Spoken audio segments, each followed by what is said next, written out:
Here we are again at the Genuine Ginger podcast. Thanks for being here. I so appreciate it. If you're new to the podcast, I am just going through sharing things that I have learned or am learning or experiencing or have experienced that have helped me have a more joy-filled life, have a more meaning-filled life, have a more fulfilling life, and just all in all, like helping me become that woman that I desire to be, to have the life that I desire to have. So I hope that I'm glad that you're here, and I hope that this is helpful. Um, Last week I shared that I had gone back through my Instagram, clear back to like the first posts, and was kind of working my way through them and just seeing different posts that jumped out at me and to share with you. And so that I'm going to continue that, I think, unless I have another idea come to me. It's been fun to kind of go back and see my old posts, and in some ways it's been helpful to realize like I have come a long ways, and also humbling to see I'm also still working through some of the same struggles, and that's okay. Like, it's okay that you're facing some of the same struggles that you were 5 years ago, and and we can still like congratulate ourselves and be really proud of how far we've come, right? So, in this post, this was from December of 2019, and the picture is of my son. He would have been 5 at the time. Oh, wow. Wow. Yeah. So he would have been 5, and he's in his Sunday best, sitting in the back of our car asleep. And I'm going to read through the post here. So this is what I wrote. This is my handsome boy who yelled and whined the hour leading up to church about how he didn't want to go to church. Once we got in the car and started towards the chapel, he calmed a bit, but still insisted that he didn't want to go to church. I told him he could choose to go inside the church with everyone or just sit in the car with me while everyone else went in. As you can see, he chose to sit in the car, and apparently he just needed a little nap. And for a little bit of context, we had been visiting our cousin's house, so it was a different church than he was used to, and I'm sure he had been staying up, with cousins and stuff. So, yeah, he was probably, having a rough time. So continuing with what I had written. So I turned to the audiobook titled Celebrating a Christ-Centered Christmas by Emily Bell Freeman and proceeded to listen where I had left off. And I feel like this is kind of appropriate because let's just admit, like, Christmas is right around the corner, right? And so I don't know, I used to be one of those people that was like, oh, don't rush and don't, we don't need to start thinking about Christmas in September or October. But now I'm like, actually, yeah, let's actually think about Christmas all year long, right? So I don't think this is unfitting, even though it's not Christmas time. Continuing on to what I wrote. As I sat and listened, I noticed some families arriving late and entering the church. But to my surprise, none of them seemed rushed or flustered like I usually am when I'm running late, especially for church. They were peaceful and happy as they entered the building. Such a contrast to what I had just been experiencing with my kiddo. I don't know why they were actually late, but I choose to think that they tried to get there on time, but for whatever reason, it just didn't happen. I can relate to that. I longed for the ability these families seemed to have to choose peace instead of frustration.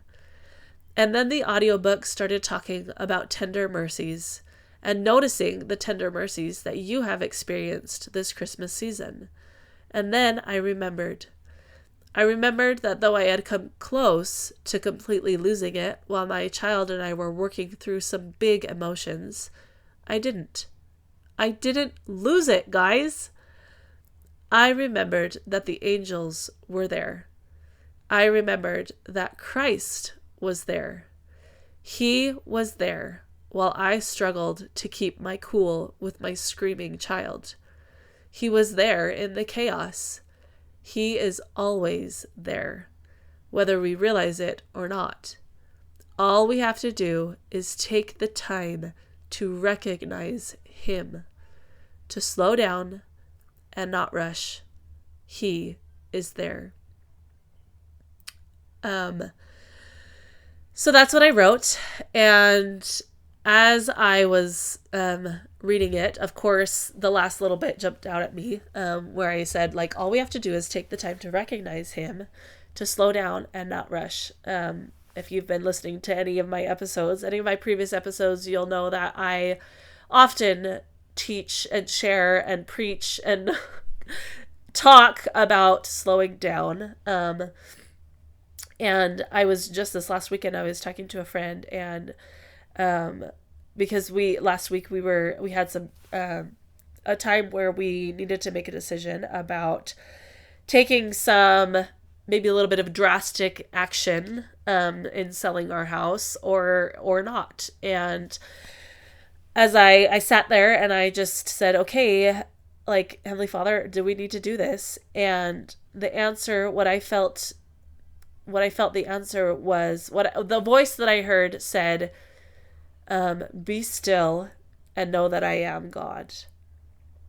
And I remember as I was talking to my friend about this, I shared with her, we talked about, like, and I've shared this before, that we are just, as a society, we are way busier than God ever intended for us to be.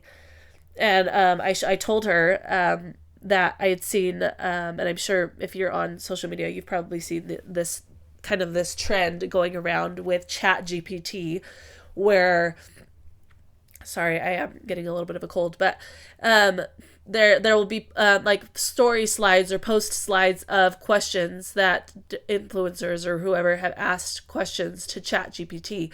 And I had seen a couple this last week where it was like, ChatGPT, if I were Satan and I was trying to disempower women, what would I do? And so then, like, I'm sorry. Then, there was like a number of things listed and as the different slides. And I'd seen another one that was like, if I were Satan, what would I try to, just different things. And so I had the thought, like, going back to thinking about, our world being so busy. And I had the thought, like, if I were Satan, I would try to make people so busy so that they wouldn't have time to recognize God.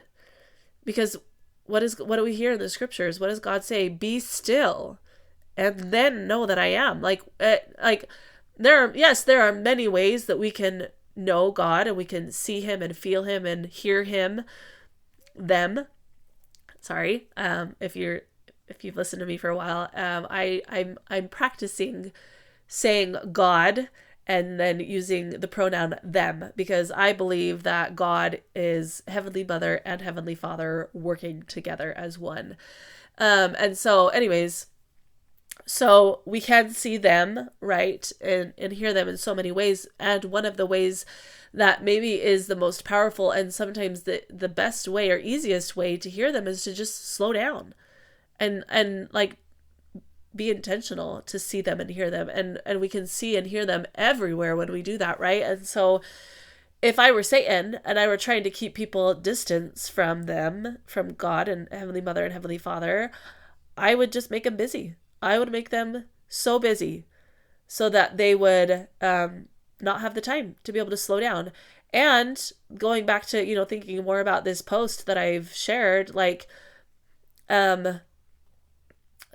going back to, the story that I wrote about, I would make them compare themselves. If I were Satan, I would make them compare themselves to other people, right? Like thinking that, I, in this moment with my kid, I probably was having thoughts of, gosh, why can't he just cooperate and go to church and want to go to church like these other kids or like his cousins, or gosh, why does he have to do, So if I were Satan, I would make people compare themselves or compare their kids to other people.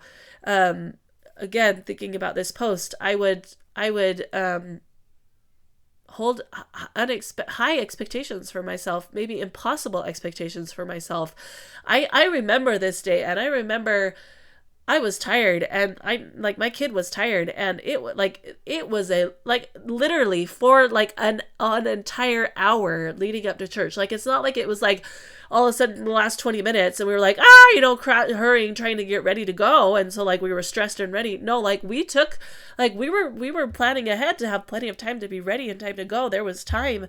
He was just not there for it. He was just not cooperating. And so if I were Satan, I would tell myself that there was something wrong with me, because my child, why couldn't I have been a better mom to teach my kid, or why couldn't I have been more patient, or all of these things. And so, and it's just, but it just, again, I feel like it just goes back to being busy. It goes back to being too rushed and not taking the time to recognize that it's okay. Was I going to be damned eternally for being late to church, or even for skipping church that day? Probably not. It probably would not have made that big of a difference in my life or my child's life. Actually, I know it would not have made a difference. I know I would not have been damned. And I know that it probably wouldn't have made that big of a difference in my life or my child's life if we just decided to take our time and be late to church that day, or just, skip church that day because he was just really, really struggling. And so if I could go back to that time, I probably would have just taken a moment and taken inventory and asked God, like, okay, is this worth it? Do I need to keep having this struggle with my child to get us to church? Or is it okay if we just stay home today? Because I do feel like, kids struggle, and sometimes it's just, we got to get through that, and we got to still do the things.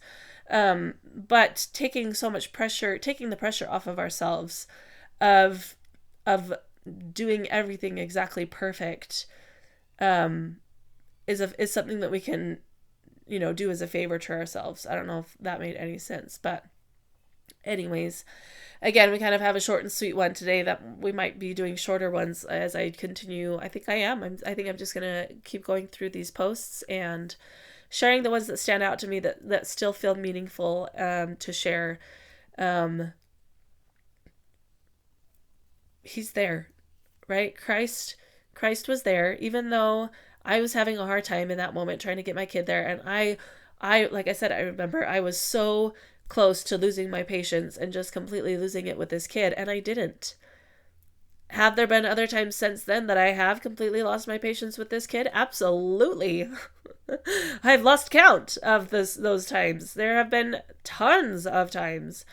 And there have also been more times where I have kept my patience. And so, patting ourselves on the back for those times that we are able to be that person that we desire to be, and giving ourselves grace when we just don't, and not making it mean anything of ourselves. And just remembering that Christ is there in both of those times, in all of the times. He's there in the times when we lose it. He's there in the times that we are able to keep our cool. He's there in the chaos. He's always there. But we won't see him if we don't take the time, if we don't, maybe it's not during the moment, but afterwards to reflect, or whatever it is. But slow down, be still, and know that God is there always. And thanks for being here. Take the time to listen to this, and we'll catch you next week.